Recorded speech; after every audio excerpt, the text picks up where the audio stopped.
If normally you see the hoverboard and there is some fault, you cannot find out. But if you zoom or clearly watch, then you can see. Here I can see this one capacitor is damaged. You can see clearly. So like this, you can have a zoom view and you can watch.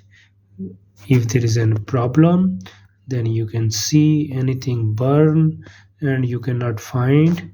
Then like this you zoom it and you can check where is the problem, what capacitor, transistor, IC, anything is burned, circuit, so you can find the problem. And shock diode,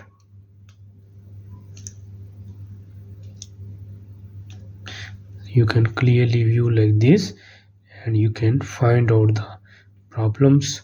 Also, if you want to see, you can see like these numbers 78 M05, this GD32F103 RCT6, this is not from STM32, and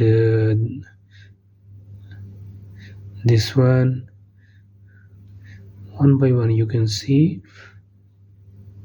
1529C, this, then even resistors number, capacitor number, this you can see the USB connections, USART for uploading the firmware or flashing, you can see here. Also circuit, clearly watch, only we find out this one capacitor here like this.